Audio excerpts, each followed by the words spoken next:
अगर सातों दिन हमें ऑफिस जाके काम करना पड़ता तो कितना बोरिंग हो जाता। अब बिठा तो दिया हमने कुछ ना कुछ बोल के, लेकिन आधे घंटे तक आपका बच्चा वहीं पे बैठ के वो होमवर्क करे, ये तो बहुत मुश्किल है। हेलो पेरेंट्स, नमस्ते।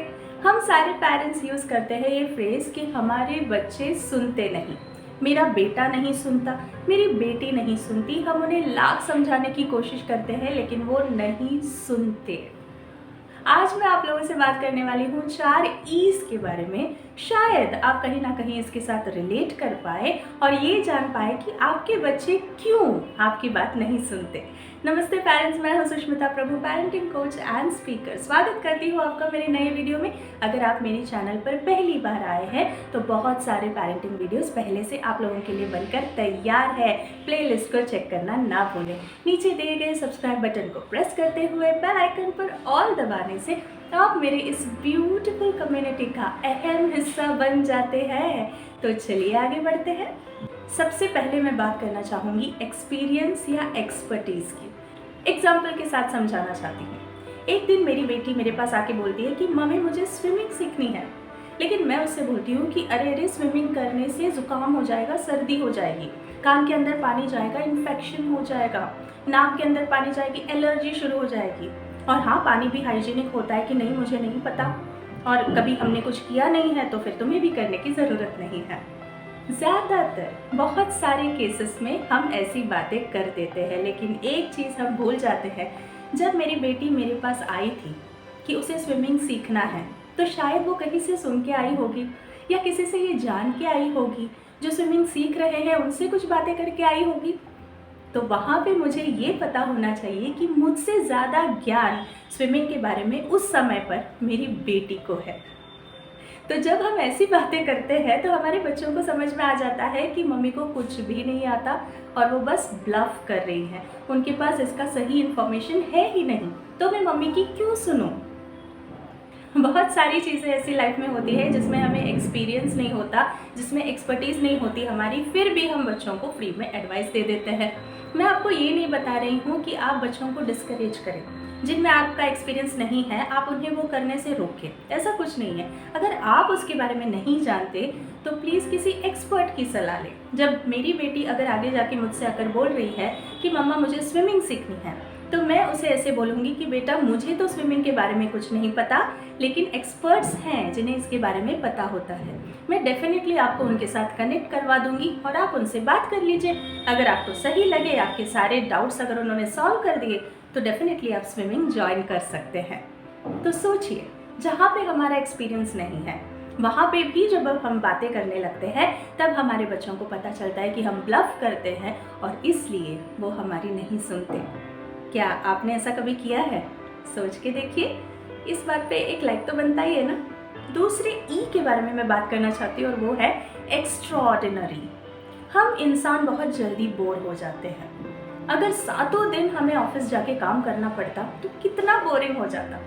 अगर दिन में 10-15 बार अगर हमें बर्तन मांजना पड़ता तो कितना बोरिंग हो जाता। मोनोटोनस होने से हम वो काम सही से नहीं करते, अच्छे से नहीं करते।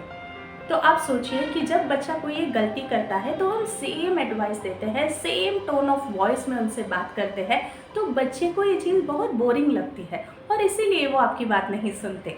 अब मैं ये नहीं बोल रही हूँ कि आप उन्हें सलाह देना ही बंद कर दें, लेकिन कोई एक एक्स्ट्रॉर्डिनरी चीज़ तो हो सकती है।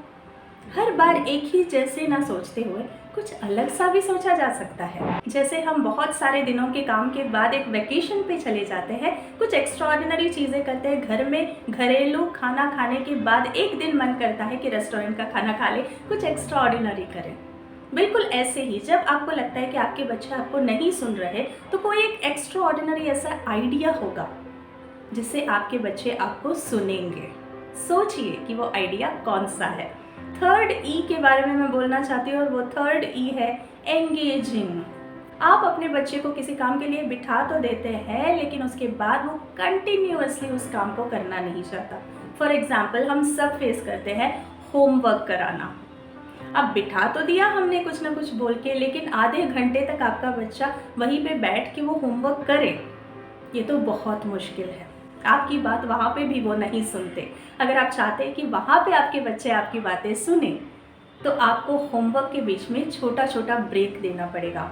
आपको पता ही है बच्चों का अटेंशन स्पैन बहुत कम होता है, तो 10 मिनट की पढ़ाई के बाद आप 2 मिनट का ब्रेक दे सकते हैं, फिर 10 मिनट की पढ़ाई, फिर 2 मिनट का ब्रेक। ऐसे करते हुए आप उनको एंगेजिंग रख सकते हैं पूरे आधे घंटे तक। मेरा बेटा खाना खाते वक्त ऐसे करता है, थोड़ी देर तक वो खा ही लेता है अच्छे से, उसके बाद उसके नखरे शुरू होते हैं, मुझे नहीं चाहिए, और उठ के चला जाता है। उस टाइम पे मैं उसको या तो स्टोरी सुनाती हूँ या फिर उस राइस के साथ जैसे स्माइली बना दिया या ऐसा कुछ भी कर दिया, कुछ अलग सा, ताकि वो एंगेजिंग रहे, पूरी थाली वो ख़त्म करे। तो बच्चों को एक्स्ट्राऑर्डिनरी चीज़ें करके एंगेजिंग रखना भी बहुत ज़रूरी है।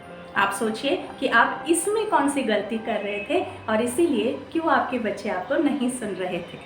अब फोर्थ और सबसे इम्पॉर्टेंट ई, और वो है एंड्योरेंस, या फिर जिसे हम बोलते हैं पेशेंस। ये बात सबसे इम्पॉर्टेंट है और सबसे मुश्किल भी। पेरेंटिंग और पेशेंस, ये तो इम्पॉसिबल लगता है बहुत बार, लेकिन ये होना बहुत ज़रूरी है।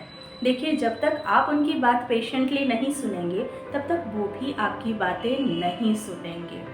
तो आगे से उन्हें डांटने से अच्छा है, अगर आप चाहते हैं कि वो आपकी बातें सुने, आपकी बातों को माने, तो डेफिनेटली आपको पेशेंटली उनकी बातों को सुनना पड़ेगा, उनकी बातों को मानना पड़ेगा।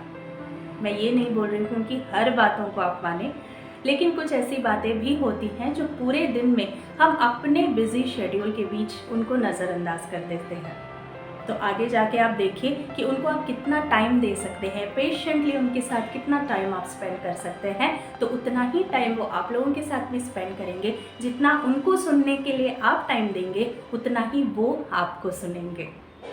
आई होप कि ये 4 ईज़ आप कहीं ना कहीं आपके पेरेंटिंग में रिलेट कर पा रहे हैं। देखिए और कमेंट सेक्शन में मुझे ज़रूर बताइएगा। मैं आपके कमेंट्स का वेट करती हूँ और मैं हर एक कमेंट को पढ़ती हूँ, जवाब भी देती हूँ। आई होप कि आज का ये वीडियो आपको अच्छा लगा होगा। एक लाइक ज़रूर दीजिए और नीचे दिए गए सब्सक्राइब बटन को क्लिक करके ही जाइएगा। Happy parenting.